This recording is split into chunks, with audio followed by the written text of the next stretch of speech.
ವಿರಾಮದ ಬಳಿಕ ಕಾರ್ಯಕ್ರಮದಲ್ಲಿ ಮತ್ತೊಮ್ಮೆ ಸ್ವಾಗತ. ನಾವು ಚರ್ಚೆಯನ್ನು ಮಾಡ್ತಾ ಇದ್ವಿ. ಈ ಬಾರಿಯ ಪಂಚಾಯತ್ ಎಲೆಕ್ಷನ್ ಅಲ್ಲಿ ಕಾಂಗ್ರೆಸ್ ಮತ್ತು ಬಿಜೆಪಿಗೆ ದಕ್ಕಿದ್ದು ಏನು ಅನ್ನೋದ್ರ ಬಗ್ಗೆ. ಎಸ್ ದೀಪಕ್, ತಾವು ಹೇಳ್ತಾ ಇದ್ರಿ ಬ್ರಹ್ಮಾವರ ಎಲ್ಲೋ ಒಂದು ಅತ್ಯಂತ ದೊಡ್ಡ ಅನ್ಯಾಯಕ್ಕೆ ಒಳಪಟ್ಟಂತ ಒಂದು ಪ್ರದೇಶ ಅಂತ ಇವತ್ತಿಗೂ ಕರೆಸ್ಕೊಳ್ಳೋದ ಬರ್ತಾ ಇದೆ. ಯಾಕಂದ್ರೆ ಬ್ರಹ್ಮಾವರ ವಿಧಾನಸಭಾ ಕ್ಷೇತ್ರ ಇತ್ತು, ಅದು ವಂಚಿತ ಆಯಿತು. ಈಗ ಕನಿಷ್ಠ ತಾಲೂಕಲ್ಲ, ಅದೊಂದು ಗ್ರಾಮ ಪಂಚಾಯಿತಿಯೂ ಅಲ್ಲ ಅನ್ನುವಷ್ಟರ ಮಟ್ಟಿಗೆ ಅದು ಚಾಂತಾರು ಗ್ರಾಮ ಪಂಚಾಯತ್ ವಾರಂಬಳ್ಳಿ ಅದಕ್ಕೊಂದು ಸ್ವತಂತ್ರವಾದ ಅಸ್ತಿತ್ವ ಇಲ್ಲ. ಆ ಭಾಗದ ಜನ ಹೋರಾಟವನ್ನು ಮಾಡ್ತಾ ಇದ್ದಾರೆ. ಅದ್ರ ಬಗ್ಗೆ ಪ್ರಥಮ ಹೋರಾಟವನ್ನು ಕೈಗೊಂಡಿದ್ದೆ ಜಯಪ್ರಕಾಶ್ ಹೆಗಡೆ ಅವರು ಶಾಸಕರು. ಬ್ರಹ್ಮಾವರದ ಏನು 3 ಬಾರಿ ಶಾಸಕರಾಗಿದ್ರು. ಅದು ಬ್ರಹ್ಮಾವರ ಶಾಪಗ್ರಸ್ತ ಆಗಿದ್ದೇ ಅದು ಡಿಲಿಮಿಟೇಷನ್ ಅಲ್ಲಿ ಬ್ರಹ್ಮಾವರ ಕ್ಷೇತ್ರ ಹೋದ್ಮೇಲೆ. ಅಲ್ಲಿಯ ತನಕ ಬ್ರಹ್ಮಾವರಕ್ಕೊಂದು ಕ್ಷೇತ್ರ ಡಿಲಿಮಿಟೇಷನ್ ಅಲ್ಲಿ ಅಲ್ಲಿ ತನಕ ಕ್ಷೇತ್ರಕ್ಕೊಂದು ಅಸ್ತಿತ್ವ ಇದ್ದಿತ್ತು, ಕ್ಷೇತ್ರಕ್ಕೊಂದು ಶಾಸಕರು ಇದ್ದಿದ್ರು, ಕ್ಷೇತ್ರವನ್ನು ಹೇಳುವವರು ಇದ್ದಿದ್ರು. ಯಾವಲ್ಲ ನನ್ನ ಕ್ಷೇತ್ರವನ್ನ ಹೊಡಿಬೇಡಿ ಅಂತ ಹೇಳುವಂತ ತಾಕತ್ತು ಜಯಪ್ರಕಾಶ್ ಹೆಗಡೆ ಅವರು ಅಲ್ಲಿನ ಅಂದಿದ್ದ ಚೀಫ್ ಜಸ್ಟಿಸ್ ಏನು ಇವರು ಡಿಲಿಮಿಟೇಷನ್ ಕಮಿಟಿ ಚೇರ್ಮನ್ ಆಗಿದ್ರು. ಜಯಪ್ರಕಾಶ್ ಹೆಗಡೆ ಅವರು ಎಷ್ಟು ಹಂಬಲ್ಲಿ ರಿಕ್ವೆಸ್ಟ್ ಮಾಡಿದ್ರು ಅಂದ್ರೆ ಅವ್ರನ್ನ ಕೇಳುವ ಸ್ಥಿತಿಯಲ್ಲೇ ಇರಲಿಲ್ಲ. ಆ ಮಟ್ಟಿಗೆ ಜಯಪ್ರಕಾಶ್ ಹೆಗಡೆ ಅವರು ಅಷ್ಟು ಹಂಬಲ್ ರಿಕ್ವೆಸ್ಟ್ ಮಾಡಿದ್ರು ಇವರು ಡಿಲಿಮಿಟೇಷನ್ ಕಮಿಟಿ ಚೇರ್ಮನ್ ಮುಂದೆ. ಅಂಕಿಅಂಶವನ್ನು ಕೊಟ್ಟು ಕೂಡ ಅವರ ಮನವೊಲಿಸುವ ಪ್ರಯತ್ನ ಮಾಡಿದ್ರು, ಅಷ್ಟು ರಿಕ್ವೆಸ್ಟ್ ಮಾಡಿದ್ರು. ಅದಾದ್ರೂ ಕೂಡ ಅವರು ಡಿಲಿಮಿಟೇಷನ್ ನಲ್ಲಿ ಬ್ರಹ್ಮಾವರ ಕ್ಷೇತ್ರವನ್ನು ತೆಗೆದ್ರು. ಅದೇ ಬ್ರಹ್ಮಾವರಕ್ಕೆ ಶಾಪ ಆಯ್ತು. ಇಲ್ಲಾಂದ್ರೆ ಇವತ್ತು ಬ್ರಹ್ಮಾವರ ಕ್ಷೇತ್ರಕ್ಕೆ ಒಂದು ಶಾಸಕರು ಇರ್ತಿದ್ರು, ಬ್ರಹ್ಮಾವರ ಕ್ಷೇತ್ರಕ್ಕೆ ಒಂದು ಯಾವುದೋ ಒಂದು ಅಲ್ಲಿನ ರೆಪ್ರೆಸೆಂಟೇಟಿವ್ ಒಬ್ಬರು ವಿಧಾನಸೌಧದಲ್ಲಿ ಇರ್ತಿದ್ರು. ಆವಾಗ ಕ್ಷೇತ್ರಕ್ಕೆ ಅಲ್ಲಿಯ ಜನರ ಸಮಸ್ಯೆಗೆ ಒಂದು ಪರಿಹಾರ ಸಿಕ್ಕುವ ಅಥವಾ ಏನೋ ಒಂದು ಸಮಸ್ಯೆಗೆ ಇದೇ ಬ್ರಹ್ಮಾವರ ಪುರಸಭೆ ಇರ್ಬೋದು, ಬ್ರಹ್ಮಾವರ ತಾಲೂಕಿನ ಹೆಸರನ್ನ ಅಲ್ಲಿ ವಿಧಾನಸಭೆಯಲ್ಲಿ ಎತ್ತು ಪ್ರಯತ್ನ ಆಗ್ತಾ ಇತ್ತು. ಅದನ್ನ ಪ್ರಪ್ರಥಮವಾಗಿ ಸ್ಟಾರ್ಟ್ ಮಾಡಿದ್ದೆ ಜಯಪ್ರಕಾಶ್ ಹೆಗಡೆ ಅವರು ಕ್ಷೇತ್ರ ಶಾಸಕರಾಗಿದ್ದವಾಗ. ತದನಂತರ ಏನು ಬ್ರಹ್ಮಾವರನ ತಾಲೂಕು ಮಾಡಬೇಕು ಜಯಪ್ರಕಾಶ್ ಹೆಗಡೆ ಅವರು ಕನಸುಕೊಂಡಿದ್ದು 1999ರಲ್ಲಿ ಅವರೇನು ಉಡುಪಿ ಜಿಲ್ಲೆಯನ್ನು ಮಾಡಿದ್ರು. ನಾವೆಲ್ಲ ಜಿಲ್ಲಾ ಹೆಡ್ ಕ್ವಾರ್ಟರ್ಸ್ ಅನ್ನು ಅರಸಿ ಮಂಗಳೂರಿಗೆ ಹೋಗ್ತಕ್ಕಂಥ ಸಂದರ್ಭದಲ್ಲಿ ಅವರು ಆಗಲೇ ನಮ್ಮ ಪಕ್ಷದಲ್ಲಿ ಇರಲಿಲ್ಲ. ಆದ್ರೂ ಕೂಡ ಅವರ ಸಾಧನೆ ಇವತ್ತು ಇತ್ತಲ್ಲ, ಆವಾಗ್ಲೂ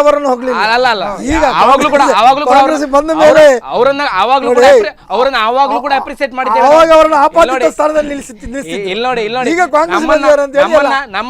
ನಮಗೆ ಇವತ್ತು ಹೆಗ್ಡೆ ಅವರ ಬಗ್ಗೆ ಆ ಮಟ್ಟಿನ ಒಂದು ಅಭಿಮಾನ ಇರಬೇಕಾದ್ರೆ ಅವರು ನಮ್ಮನ್ನ ಮಂಗಳೂರಿಗೆ ನಾವು ಜಿಲ್ಲಾ ಹೆಡ್ ಕ್ವಾರ್ಟರ್ಸ್ ನರಿಸಿ ಮಂಗಳೂರಿಗೆ ಹೋಗ್ತಿದ್ದವ್ರನ್ನ ಉಡುಪಿಗೆ ತಂದು ಉಡುಪಿಯನ್ನ ಜಯಪ್ರಕಾಶ್ ಇವತ್ತು ಕಾಂಗ್ರೆಸ್ನಲ್ಲಿ ಹಿಂದಕ್ಕೆ ಬಿದ್ದಿದ್ದಾರೆ. ಯಾಕೆ ನಿಮಗೆ ಜಿಲ್ಲಾ ಹೆಡ್ ಕ್ವಾರ್ಟರ್ಸ್ ಮಾಡ್ಲಿಕ್ಕೆ ಅಲ್ಲಿ ಇದು ರಜತಾದ್ರಿಯಲ್ಲಿ ಜಾಗ ಅರೇಂಜ್ ಮಾಡಿ ಕೊಟ್ಟಿದ್ದು ಯಾರು ಇವರಿಗೆ? ಜಯಪ್ರಕಾಶ್ ಹೆಗಡೆ ಸಚಿವರಾಗಿದ್ದಾಗ ಜಾಗವನ್ನು ಅಲಾಟ್ ಮಾಡಿಸಿ ಕೊಟ್ಟಿದ್ದು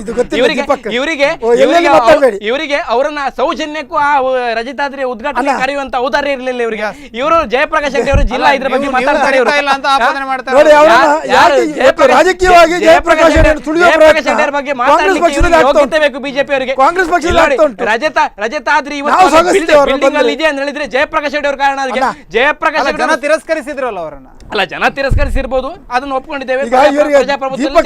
ಮಾಹಿತಿ ಇಲ್ಲ. ಇಲ್ಲಿ ನೋಡಿ ಜನತಾದಳ ಸರ್ಕಾರ ಇರುವಾಗ ನಾನು ಜಯಪ್ರಕಾಶ್ ಹೆಗಡೆ ಅವರು ಹೇಳಿದ್ದನ್ನ ಕೇಳಿ ನಾನು ಮಾತಾಡ್ತಾ ಇದ್ದೇನೆ. ಇಲ್ಲ, ಜಿಲ್ಲಾ ಹೆಡ್ ಕ್ವಾರ್ಟರ್ಸ್ ಇವತ್ತು ನಮ್ಮ ಜಿಲ್ಲೆಗೆ ಬರ್ಬೇಕಿದ್ರೆ ಅದಕ್ಕೆ ಯಾವ ಪಕ್ಷದ ಜಯಪ್ರಕಾಶ್ ಹೆಗಡೆ ಮಾಹಿತಿ. ಜನತಾದಳ ಸರ್ಕಾರ ಇರುವಾಗ ಜಯಪ್ರಕಾಶ್ ಮಂತ್ರಿ ಆಗಿದ್ದಾಗ ಜಿಲ್ಲೆ ಖಂಡಿತವಾಗಿಯೂ ಒಂದು ದೊಡ್ಡ ಸಾಧನೆ ಜಿಲ್ಲೆ ಉಡುಪಿ ಜಿಲ್ಲೆ ಮಾಡಿತ್ತು. ಆದ್ರೆ ಲೋಕಸಭೆ ಚುನಾವಣೆಯಲ್ಲಿ ಅವ್ರ ಮೇಲೆ ಅಪಪ್ರಚಾರ ಒಳ್ಳೆಯದಂತ ಹೇಳಲೇಬೇಕು. ರಜತಾದ್ರಿ ಜಯಪ್ರಕಾಶ್ ಹೆಗಡೆ ಕನಸು ಅಲ್ಲ, ಅವ್ರು ಮಾಡಿದ್ದು ರಜತಾದ್ರಿ ಅವ್ರ ಕನಸಲ್ಲ. ಶಾಸಕರಾದ ನಾನು ಮಾತಾಡಿದ್ದು ಆ ಜಾಗವನ್ನು ಉಳಿಸಿಕೊಂಡಿದ್ದು ಜಯಪ್ರಕಾಶ್ ಹೆಗಡೆ ಅವರು. ಇವರು ಎಲ್ಲಿ ಬರ್ತೇನೆ ನಾನು ವಿತ್ ರೆಕಾರ್ಡ್ ಚರ್ಚೆಗೆ ಬರ್ತೇನೆ. ಆ ಜಾಗವನ್ನು ಉಳಿಸಿಕೊಂಡಿದ್ದು ಜಯಪ್ರಕಾಶ್ ಹೆಗಡೆ ಅವರು ಪಕ್ಷದ ಒಂದು ಪ್ರಯತ್ನದಿಂದಾಗಿ ಅದು ರಜತಾದ್ರಿ ಬಗ್ಗೆ ಮಾಡಿದೆ. ಆ ಜಾಗ ಇವತ್ತು ಸರ್ಕಾರದಲ್ಲಿ ಉಳಿದಿದೆ. ಅದಕ್ಕೆ ಕಾರಣ ಜಯಪ್ರಕಾಶ್ ಹೆಗಡೆ ಅವರು. ಅದು ಇಲ್ಲಿ ಚರ್ಚೆಯ ವಿಷಯ ಕೂಡ ಅಲ್ಲ. ಬಹಳ ಪ್ರಮುಖವಾಗಿ ಏನು ಪಂಚಾಯತ್ ರಾಜ್ ವ್ಯವಸ್ಥೆ, ನಾವು ಪಂಚಾಯತ್ ಚುನಾವಣೆಯ ಬಗ್ಗೆ ಮಾತಾಡ್ತಿದ್ದು, ಅವ್ರು ರಜತಾದ್ರಿಗೆ ಹೋದ್ರಿ. ಈಗ ಪಂಚಾಯತ್ ಒಂದು ಏನು ಪಂಚಾಯತ್ ರಾಜ್ ವ್ಯವಸ್ಥೆ ಇದೆ, ಈ ಪಂಚಾಯತ್ ರಾಜ್ ವ್ಯವಸ್ಥೆಯಲ್ಲಿ ಆಡಳಿತ ವಿಕೇಂದ್ರೀಕರಣ ಆಗಬೇಕು ಅನ್ನುವಂಥ ಇತ್ತೀಚೆಗೆ ರಮೇಶ್ ಕುಮಾರ್ ವರದಿಯಲ್ಲಿ 5 ವರ್ಷಗಳ ಕಾಲ ಅಧಿಕಾರವನ್ನು ವಿಸ್ತೀರ್ಣ ಮಾಡಿದರು. ನನಗೆ ಅನಿಸ್ತಾ ಇದೆ ಕಾಂಗ್ರೆಸ್ಗಿಂತ ಬಿಜೆಪಿಗೆ ಇದರ ಬಗ್ಗೆ ಹೆಚ್ಚು ಅಪನಂಬಿಕೆ ಇರುವಂಥದ್ದು ಅಧಿಕಾರ ವಿಕೇಂದ್ರೀಕರಣದ ಬಗ್ಗೆ. ಇದರ ಬಗ್ಗೆ ತಾವೇನು ಹೇಳ್ತೀರಿ? ಯಾವತ್ತೂ ಕೂಡ ನಾವು ಅಧಿಕಾರ ವಿಕೇಂದ್ರೀಕರಣಕ್ಕೆ ಬದ್ಧರು. ನಾನು ಹೇಳ್ತೇನೆ, ಇವತ್ತು ಕಳೆದ ಚುನಾವಣೆ ನಂತರ ರಾಜ್ಯದಲ್ಲಿ ಕಾಂಗ್ರೆಸ್ ಪಕ್ಷ ಅಧಿಕಾರಕ್ಕೆ ಉಂಟು. ಇಲ್ಲ, ಕೇಂದ್ರದಲ್ಲಿ ಇರತಕ್ಕಂಥ ಕಾನೂನುಗಳು ಕಡಿಮೆ ಆಗ್ತಾ ಇವೆ, ಸಣ್ಣ ವ್ಯವಸ್ಥೆ ಆಗಬೇಕು ಅನ್ನುವಂಥ ನಿಟ್ಟಿನಲ್ಲಿ ಎಲ್ಲವನ್ನ ಸಂಕುಚಿತಗೊಳಿಸುವ ಪ್ರಯತ್ನ ಕೇಂದ್ರೀಕರಣ ಆಗ್ತಾ ಇಲ್ಲ. ನಾವು ಕೇಳೋದು ಮೂಲಭೂತವಾಗಿ ಪಂಚಾಯತಿಗಳಿಗೆ ಹೆಚ್ಚಿನ ಅಧಿಕಾರವನ್ನು ಕೊಡಬೇಕು. ಫೈನಾನ್ಷಿಯಲ್ ಸ್ಟೆಬಿಲಿಟಿಯನ್ನು ಗ್ರಾಮ ಪಂಚಾಯತಿಗಳಿಗೆ ಕೊಡಬೇಕು. ಹಣಕಾಸಿನ ನೆರವು ಜಾಸ್ತಿ ಹೋಗಬೇಕು. ಇವತ್ತು ಕಳೆದ 2 ವರ್ಷಗಳಿಂದ ಸಿದ್ದರಾಮಯ್ಯ ಸರ್ಕಾರ ನೋಡಿ, ನಾವು ಜಾರಿ ತಂದಂಥ ಸುವರ್ಣ ಗ್ರಾಮ ಯೋಜನೆಗಳು ಎಲ್ಲಿ ಹೋಯಿತು? ಆ ಸುವರ್ಣ ಗ್ರಾಮ ಯೋಜನೆಗಳಿಂದಾಗಿ ಇವತ್ತು ರಾಜ್ಯದ 80% ಪಂಚಾಯತ್ಗಳು ಅಭಿವೃದ್ಧಿಯಾಗಿದೆ. ಇವತ್ತು ಈ ಸರ್ಕಾರ ಬಂದ ಮೇಲೆ ಗ್ರಾಮಾಂತರ ಪ್ರದೇಶದಲ್ಲಿ ಒಂದೇ ಒಂದು ಗ್ರಾಮೀಣ ರಸ್ತೆಗಳಾಗಿಲ್ಲ. ಎಲ್ಲ ಇವತ್ತು ನಾನು ಹೇಳಿ ಅಧಿಕಾರ ವಿಕೇಂದ್ರೀಕರಣದ ಮೇಲೆ ಇವರಿಗೆ ನಂಬಿಕೆ ಇದ್ದಿದ್ದರೆ ಇವತ್ತು ರಮೇಶ್ ಕುಮಾರ್ ಒಬ್ಬರು ದಕ್ಷ ನಾಯಕರನ್ನು ನಾನು ಹೇಳಲೇಬೇಕಾಗ್ತದೆ. ಉತ್ತಮವಾದ ರಿಪೋರ್ಟನ್ನು ಕೊಟ್ಟಿದ್ದಾರೆ, ಅದನ್ನು ಸರ್ಕಾರ ಕೂಡ ಅನುಷ್ಠಾನ ಮಾಡಿದೆ. ಅದಕ್ಕೊಂದು ಒಳ್ಳೆ ಪರಿಕಲ್ಪನೆ ಕೊಡುವ ಒಂದು ಉದ್ದೇಶ ರಮೇಶ್ ಕುಮಾರ್ ಅವರಿಗಿತ್ತು. ಖಂಡಿತವಾಗಿಯೂ ಕಾಂಗ್ರೆಸ್ ಸರ್ಕಾರ ಅದನ್ನು ಅನುಷ್ಠಾನ ಮಾಡೋದಿಲ್ಲ, ಮಾಡ್ತಾ ಇಲ್ಲ. ಮತ್ತು ಇನ್ನೂ ಕೂಡ ಹೊಂದಾಣಿಕೆ ಮಾಡಿಕೊಂಡಿದ್ದಾರೆ, ನೂರಕ್ಕೆ ನೂರು ಮಾಡಿಕೊಂಡಿದ್ದಾರೆ.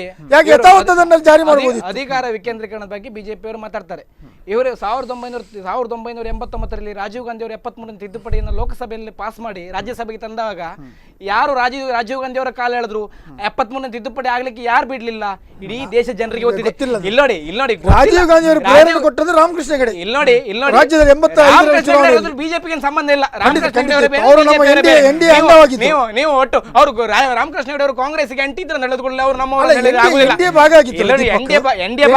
ತದನಂತರ ಇಲ್ಲಿ ನೋಡಿ 1989ರಲ್ಲಿ ರಾಜೀವ್ ಗಾಂಧಿ ಅವರು ಲೋಕಸಭೆಯಲ್ಲಿ ಏನು ಅಭೂತಪೂರ್ವ ಬಹುಮತವನ್ನು ಹೊಂದಿದ್ರು. ಅದೇ ಸಂದರ್ಭದಲ್ಲಿ 73 ತಿದ್ದುಪಡಿಗೆ ನಾವು ಕೂಡ ವಿರೋಧ ಮಾಡಲಿಲ್ಲ. ಇವರು ರಾಜ್ಯಸಭೆಯಲ್ಲಿ ಫೈಲ್ ಆಯ್ತದು. ನಂತರ PV ನರಸಿಂಹರಾವ್ ಸರ್ಕಾರದಲ್ಲಿ PV ನರಸಿಂಹರಾವ್ ಬಾಬ್ರಿ ಮಸೀದಿ ಕೇಸ್ ಆದ್ಮೇಲೆ ಅದೇ ದಿವಸ ಬಾಬ್ರಿ ಏನು ಡಿಸೆಂಬರ್ 6ಕ್ಕೆ ಬಾಬ್ರಿ ಮಸೀದಿ ನೋಡಿದ್ರು.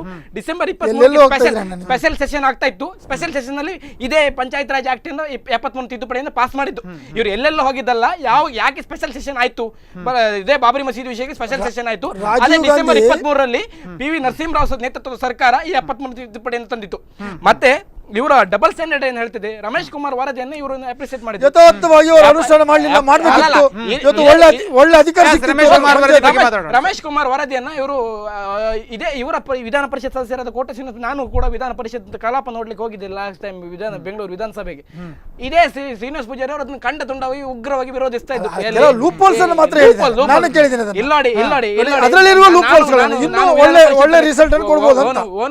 ಅದರಲ್ಲಿ ಇರತಕ್ಕಂತ ಲೂಪ್ ಹೋಲ್ಸ್ ಗಳನ್ನ ಹೇಳಬಾರ್ದು. ಲೂಪ್ ಹೋಲ್ಸ್ ಇದೆ, ಲೂಪ್ ಹೋಲ್ಸ್ ಬಗ್ಗೆ ಚರ್ಚೆ ಆಗ್ಲಿಕ್ಕೆ ಚರ್ಚೆ ಆಗೋದಕ್ಕೆ ಇರೋದು, ಚರ್ಚೆ ಆಗ್ಲಿಕ್ಕೆ ಇರುವಂತದ್ದು ಚರ್ಚೆ ಮಾಡಿದ್ರು. ಅವರು ಎಲ್ಲವನ್ನ ಹೆಚ್ಚು ರಮೇಶ್ ಕುಮಾರ್ ನೇತೃತ್ವದ ಸಮಿತಿಯ ಬಹುತೇಕ ಅಂಶವನ್ನು ವಿಧಾನ ಮಂಡಲದಲ್ಲಿ ಅದನ್ನು ವಿರೋಧಿಸ್ತೀರಿ, ಹೊರಗೆ ಬಂದು ಹೊಗಳ್ತಾ ಇದ್ದೀರಿ. ಡಬಲ್ ಸ್ಟ್ಯಾಂಡರ್ಡ್ ಬಗ್ಗೆ ಮಾತಾಡಿದ್ರು. ವಿಧಾನ ಮಂಡಲದಲ್ಲಿ ಮಾತಾಡಿದ ಮಾತನ್ನ ನಾವು ಅಲ್ಲಿ ಹೊರಗೆಲ್ಲ ಮಾತಾಡಬಾರದು, ಯಾಕಂದ್ರೆ ಅದು ಅವರ ಹಕ್ಕುಚ್ಯುತಿ ಆಗ್ತದೆ. ಚರ್ಚೆ ಮಾಡಬಹುದು ಬಿಟ್ರೆ ಅವರು ಇಂಥದ್ದು ಮಾತಾಡ್ಲೇಬೇಕಂತ ಹೇಳುದು ಅವರ ಹಕ್ಕುಚ್ಯುತಿ ಆಗ್ತದೆ. ಅದು ವಿಧಾನ ಪರಿಷತ್ ಸದಸ್ಯರು ಅಥವಾ ಶಾಸನ ಸಭೆ ಸದಸ್ಯರ ಹಕ್ಕದು. ವಿಕೇಂದ್ರೀಕರಣದ ಬಗ್ಗೆ ನಂಬಿಕೆ ಇರಲಿಲ್ಲ, ಯಾಕಂದ್ರೆ ಮೊಯ್ಲಿ ಅವರ ಇದರಲ್ಲಿ ಅವರಿಗೆ ರಾಜೀನಾಮೆ ಕೊಡಬೇಕಾಯ್ತು ಪಾಪ ಗೋರ್ಪಡೆ ಅವರಿಗೆ. ಇಲ್ಲಿ ನೋಡಿ ಗೋರ್ಪಡೆ ಅವರು ಇದೇ ಬಲಿಷ್ಠವಾದ ವಿಕೇಂದ್ರೀಕರಣಕ್ಕೆ ಹೋರಾಡದವರು ಗೋರ್ಪಡೆ ಅವರು, ಗೋರ್ಪಡೆ ಅವರು. ಮೊಯ್ಲಿ ಸರ್ಕಾರ ಅದಕ್ಕೆ ಬೆಂಬಲ ಕೊಡ್ಲಿಲ್ಲಲ್ಲ. ಯಾರು ಹೇಳಿದ್ರು? ಮೊಯ್ಲಿ ಸರ್ಕಾರದವರು ಜಿಲ್ಲಾ ಪಂಚಾಯತ್ ಯಾಕೆ ಅವರು ರಾಜೀನಾಮೆ ಕೊಟ್ಟಿದ್ರು? ಗೋರ್ಪಡೆ ಅವರು ಜಿಲ್ಲಾ ಪಂಚಾಯತ್ ಮತ್ತು ತಾಲೂಕು ಪಂಚಾಯತ್ ಚುನಾವಣೆಯನ್ನ ಮೊಯ್ಲಿ ಅವರು ಮುಂದೂಡಿದ್ರು ಅಂತ ಹೇಳೋ ಕಾರಣಕ್ಕೋಸ್ಕರ ಅವರು ರಾಜೀನಾಮೆಯನ್ನು ಕೊಟ್ಟಿದ್ರು. ಅದನ್ನ ಅಕ್ಸೆಪ್ಟ್ ಮಾಡಿದ್ರು. ಅದಕ್ಕೂ ಅಧಿಕಾರ ವಿಕೇಂದ್ರೀಕರಣಕ್ಕೆ ಸಂಬಂಧ ಇಲ್ಲ. ಅವ್ರು ಯಾಕೆ ಆ ಚುನಾವಣೆಯನ್ನು ಮುಂದೂಡಿದ ಸಲುವಾಗಿ ಅವರು ಚುನಾವಣೆ ಈಗಲೇ ಆಗ್ಬೇಕೆಂದು ಹಠ ಹಿಡಿದ್ರು. ವೀರಪ್ಪ ಮೊಯ್ಲಿ ಈಗ ಆಗುದಿಲ್ಲ ಚುನಾವಣೆ ಅಂತ ಹೇಳೋ ವಿಷಯದಲ್ಲಿ ವೀರಪ್ಪ ಮೊಯ್ಲಿ ಮುಂದೂಡಿದ್ರು ಅಂತ ಸಲುವಾಗಿ ಅವ್ರು ರಾಜೀನಾಮೆ ಕೊಟ್ಟಿದ್ದು. ಅಧಿಕಾರ ವಿಕೇಂದ್ರೀಕರಣದ ಬಗ್ಗೆ ಅಲ್ಲ. ಅಧಿಕಾರದ ವಿಕೇಂದ್ರೀಕರಣದ ಬಗ್ಗೆ ಇವ್ರದ್ದು ದೇಸಾಯಿ ಗವರ್ಮೆಂಟ್ ಅಲ್ಲಿ, ಮೊರಾರ್ಜಿ ದೇಸಾಯಿ ಗವರ್ಮೆಂಟ್ ಅಲ್ಲಿ, ಇವ್ರದ್ದು ಜನತಾ ಪಕ್ಷದ ಸರ್ಕಾರದಲ್ಲಿ ಇದೇ ಅಧಿಕಾರ ವಿಕೇಂದ್ರೀಕರಣ ಚರ್ಚೆ ಆದಾಗ ಇದೇ ಇವರ ಲೋಕಸಭಾ ಸದಸ್ಯರೆಲ್ಲ ರಚ್ಚೆ ಹಿಡಿದು ಕೂತಿದ್ರು, ನಮ್ಮನ್ನ ಪದನಿಮಿತ್ತ ಸದಸ್ಯರನ್ನಾಗಿ ಮಾಡಬೇಕು ಅಂತ. ಇದೇ ಜನತಾ ಪಕ್ಷದ ಸದಸ್ಯರೆಲ್ಲ ರಚ್ಚೆ ಹಿಡಿದು ಕೂತಿದ್ರು, ನಮ್ಮನ್ನ ಪದನಿಮಿತ್ತ ಸದಸ್ಯರನ್ನ ಮಾಡಬೇಕು. ರಾಮಕೃಷ್ಣ ಹೆಗಡೆ ಅವರು ಇವರಿಗೆ ಜನತಾ ಪಕ್ಷದವರು ಆಗಿದ್ರು. NDA ಭಾಗ ಜನತಾ ಪಕ್ಷದವರು. ಎಲ್ಲಿ ಸ್ಟುಡಿಯೋದಲ್ಲಿ ಡಬಲ್ ಸ್ಟ್ಯಾಂಡರ್ಡ್ ಮಾತಾಡ್ತಾರೆ ಅವರು. 83ರಲ್ಲಿ ಕರ್ನಾಟಕದಲ್ಲಿ ಪ್ರಥಮ ಬಾರಿಗೆ ಕಾಂಗ್ರೆಸ್ಸೇತರ ಸರ್ಕಾರ ಬಂದಾಗ ಅದಕ್ಕೆ ಬೆಂಬಲ ನೀಡಿದವರು ಡಾಕ್ಟರ್ ಆಚಾರ್ಯ ನೇತೃತ್ವದ 18 ಶಾಸಕರು. ಆ 83ರಿಂದ 85ರ ಕಾಲಕ್ಕೆ ರಾಮಕೃಷ್ಣ ಹೆಗಡೆ ಯೋಜನೆಯನ್ನು ಜಾರಿ ತರುವಲ್ಲಿ ಬಹಳ ಉತ್ತಮ ಪಾತ್ರವನ್ನು ವಹಿಸಿದವರು. ಅಧಿಕಾರಿ ಕೇಂದ್ರೀಕರಣಕ್ಕೆ ಜಿಲ್ಲಾ ಪಂಚಾಯತ್, ಗ್ರಾಮ ಪಂಚಾಯತ್, ಜಿಲ್ಲಾ ಪಂಚಾಯತ್ ಇದನ್ನು ತರಲಿಕ್ಕೆ ಪ್ರಯತ್ನ ಪಟ್ಟವರು ಆಗಿನ ಕೊಯಲೇಷನ್ ಗೌರ್ಮೆಂಟ್ ಅಲ್ಲ, ಹೊರಗಿನ ಬೆಂಬಲವನ್ನು ಕೊಟ್ಟವು. ಬಾಹ್ಯ ಬೆಂಬಲ ಕೊಟ್ಟವು. ಆಗ ಸಮಿತಿಗಳು ಮಾಡಿ 85ರಲ್ಲಿ ಅಧಿಕಾರಕ್ಕೆ ಪ್ರಥಮ ಬಾರಿಗೆ ಕರ್ನಾಟಕದಲ್ಲಿ ಜಿಲ್ಲಾ ಪಂಚಾಯತ್ ವ್ಯವಸ್ಥೆಯನ್ನ ಜಾರಿಗೊಳಿಸಿದವರು. ಗ್ರಾಮ ಪಂಚಾಯತ್ಗಳನ್ನ ಸಬಲೀಕರಣ ಆಗಿ ಹೋಗಿರೋದು ಬೇಡ. ಮುಂದಿನ ದಿನಗಳಲ್ಲಿ ಏನ್ ನಿರೀಕ್ಷೆ ಮಾಡಬಹುದು ಈ ಸರ್ಕಾರದಿಂದ ನಾವು? ಅಲ್ಲಲ್ಲ, ಒಂದೇ ಮಾತಾಡ್ತೇನೆ. ಇವರೆಲ್ಲ ನೆನಪಾಗ್ತಾರೆ, ಇವರಿಗೆ ನಜೀರ್ ಸಾಬ್ ನೆನಪಾಗುದಿಲ್ಲ, MY ಗೋರ್ಪಡೆ ನೆನಪಾಗುದಿಲ್ಲ. ಹೇಳಿಲ್ಲ, ಅವ್ರ ಹೆಸರನ್ನೇ ಹೇಳಿಲ್ಲ ಅವರು. ಅಬ್ದುಲ್ ನಜೀರ್ ಸಾಬ್ ನಮ್ಮ ಪಕ್ಷದವರಲ್ಲ. ಇವತ್ತು ಕೂಡ ನಾವು ಹೇಳ್ತೇವೆ, ಗ್ರಾಮಾಭಿವೃದ್ಧಿ ಏನಾದ್ರು ಅಧಿಕಾರಕ್ಕೆ ಏನಾದ್ರು ಕೊಟ್ಟಿದ್ರೆ ಅಬ್ದುಲ್ ನಜೀರ್ ಸಾಬ್ ಗ್ರಾಮಾಭಿವೃದ್ಧಿ ಯೋಜನೆ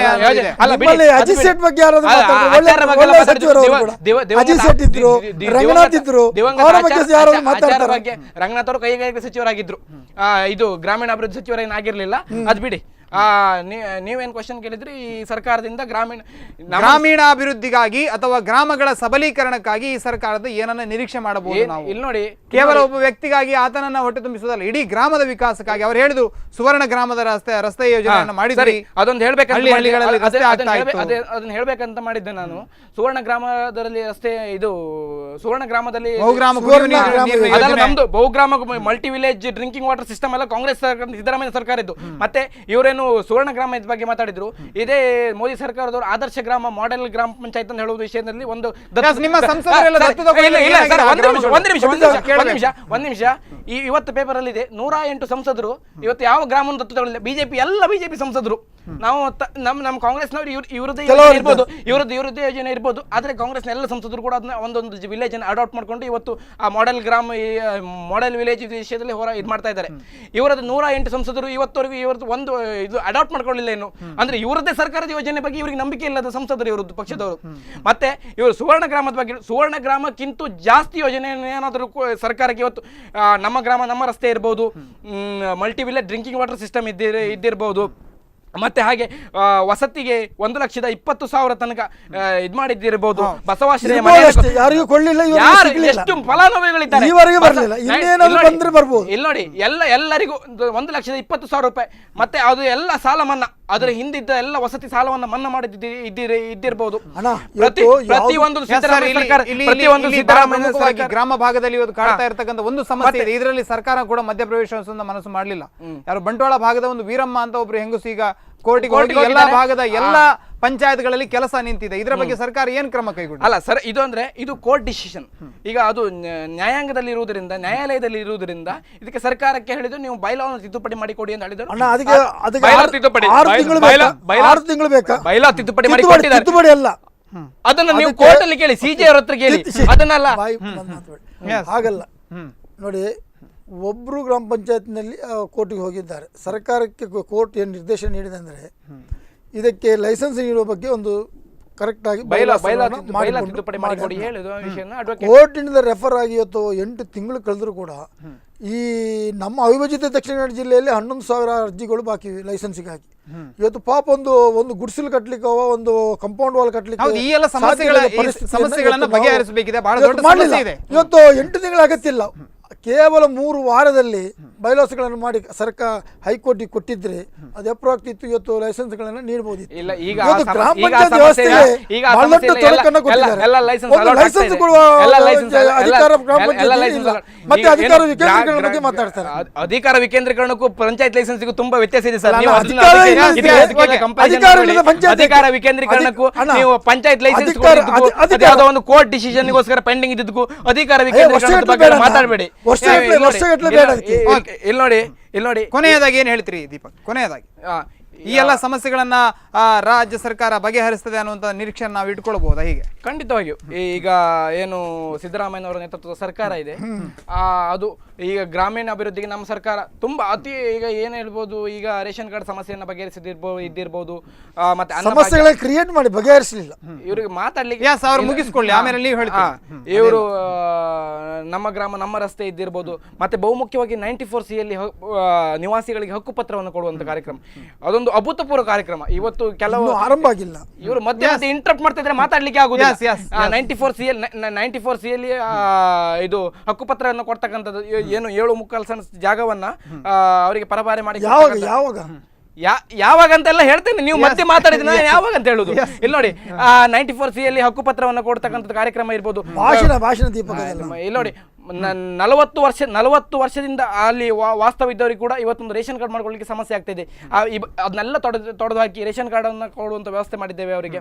ಬಹುಮುಖ್ಯವಾಗಿ ನಮ್ದು ಈಗ ಗ್ರಾಮದಲ್ಲಿ ಇರತಕ್ಕಂಥ ಸಮಸ್ಯೆ ರೇಷನ್ ಕಾರ್ಡ್ ಇರ್ಬೋದು, ಕುಡಿಯುವ ನೀರು ಇರ್ಬೋದು, ರಸ್ತೆ ಇರ್ಬೋದು, ಅದಕ್ಕೆಲ್ಲದಕ್ಕೂ ಏನ್ ಹೇಳ್ತೀರಿ ಒಂದೇ ವಾಕ್ಯದಲ್ಲಿ?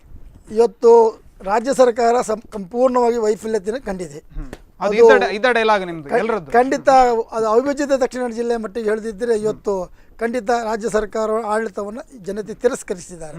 ರಾಜ್ಯದಲ್ಲಿ ಒಟ್ಟಾರೆ ಕೆಲವೊಂದು ಕಡೆ ಸ್ವಲ್ಪ ಹೆಚ್ಚಿಗೆ ತಿರಸ್ಕರಿಸಿದ್ದಾರೆ ಅಂದ್ರೆ ಹೇಳ್ತೀರಿ ನೀವು? ಇದೇ ಫಲಿತಾಂಶವನ್ನು ಮುಂದೆ ಇಟ್ಕೊಂಡು ಹೇಗೆ ತಿರಸ್ಕರಿಸ್ತೀರಿ? ಈ ಅವಿಭಜಿತ ದಕ್ಷಿಣ ಕನ್ನಡ ಜಿಲ್ಲೆ ಮಟ್ಟಿಗೆ ನಾನು ಹೇಳಿದ್ದೇನೆ. ಸರಿ, ಖಂಡಿತ ರಾಜ್ಯದಲ್ಲಿ ಸ್ವಲ್ಪ ಹೆಚ್ಚಿನ ಮತಗಳು ಅವರಿಗೆ ಬಂದಿರಬಹುದು. 27 ಜಿಲ್ಲೆಗಳಲ್ಲಿ ಕೂಡ ಒಳ್ಳೆ ಮುಂದಿನ ದಿನಗಳಲ್ಲಿ ಒಳ್ಳೆ ಫಲಿತಾಂಶ ನಮಗೆ ಇದೊಂದು ದಿಕ್ಸೂಚಿ ಮತ್ತು ಪರಿಣಾಮಕಾರಿ ತಾಲೂಕಲ್ಲಿ ಪ್ರಯತ್ನ ಮಾಡ್ತೀರಿ, ತಾಲೂಕಲ್ಲಿ ಪ್ರಯತ್ನ ವಿಧಾನಸಭೆಯನ್ನು ಕಂಪೇರ್ ಮಾಡಿದಾಗ ಧನ್ಯವಾದಗಳು. ಇಬ್ಬರಿಗೂ ಕೂಡ ಧನ್ಯವಾದಗಳು. ಬಹಳಷ್ಟು ಚರ್ಚೆಯನ್ನ ಮಾಡಿದ್ವಿ ವೀಕ್ಷಕರೇ. ಬಹಳ ಪ್ರಮುಖವಾಗಿ ಗ್ರಾಮ ಪಂಚಾಯತ್ ಚುನಾವಣೆಯ ಫಲಿತಾಂಶ ಏನಿದ್ದು ರಾಜ್ಯದಲ್ಲಿ ಬಹಳ ಪ್ರಮುಖವಾಗಿ ಕಾಂಗ್ರೆಸ್ ಪಕ್ಷ ಮೇಲುಗೈಯನ್ನು ಸಾಧಿಸಿರುವಂಥದ್ದು ಮತ್ತು ಅವಿಭಜಿತ ದಕ್ಷಿಣ ಕನ್ನಡ ಜಿಲ್ಲೆಯಲ್ಲಿ ಸಾಂಪ್ರದಾಯಿಕವಾಗಿರತಕ್ಕಂಥ ಒಂದು ಏನು ಸಂಘ ಪರಿವಾರದ ಒಂದು ಸ್ಟ್ರಾಂಗ್ ಬೆಲ್ಟ್ ಅಂತ ಇದನ್ನು ಹೇಳ್ತಾರೆ, ಹಿಂದುತ್ವದ ಪ್ರಯೋಗಶಾಲೆ ಅಂತ ಹೇಳ್ತಾರೆ. ಆದರೂ ಕೂಡ ಕೆಲವೊಂದು ಭಾಗಗಳಲ್ಲಿ ಕಾಂಗ್ರೆಸ್ ಈ ಬಾರಿ ಕೂಡ ಯಶಸ್ಸನ್ನು ಕಂಡಿದೆ. ಆದರೆ ಬಹಳ ಪ್ರಮುಖವಾಗಿ ಉಡುಪಿ ಮತ್ತು ಮಂಗಳೂರು ಮತ್ತು ಈ ಭಾಗದ ಕೆಲವು ಸಚಿವರು ಇರತಕ್ಕಂಥ ಪ್ರದೇಶದಲ್ಲಿ ವಿಶೇಷವಾಗಿ ಕಾಂಗ್ರೆಸ್ಸಿಗೆ ಹಿನ್ನಡೆ ಆಗಿರತಕ್ಕಂಥದ್ದು. ಈ ಎಲ್ಲ ವಿಚಾರವಾಗಿ ನಾವು ಚರ್ಚೆಯನ್ನು ಮಾಡಿದ್ವಿ. ಇದರ ಬಗ್ಗೆ ಮುಂದಿನ ದಿನಗಳಲ್ಲಿ ಇನ್ನಷ್ಟು ಚರ್ಚೆಯನ್ನು ಮಾಡಲಿಕ್ಕಿದ್ದೇವೆ. ಈ ಕಾರ್ಯಕ್ರಮ ಮುಗಿಸ್ತಾ ಇದ್ದೇನೆ. ನಿಮ್ಮ ಸುದ್ದಿ ಮತ್ತು ಮನೋರಂಜನೆಗಾಗಿ ನೋಡ್ತಾ ಇರಿ ಸ್ಪಂದನ ವಾಹಿನಿ. ನಮಸ್ತೆ.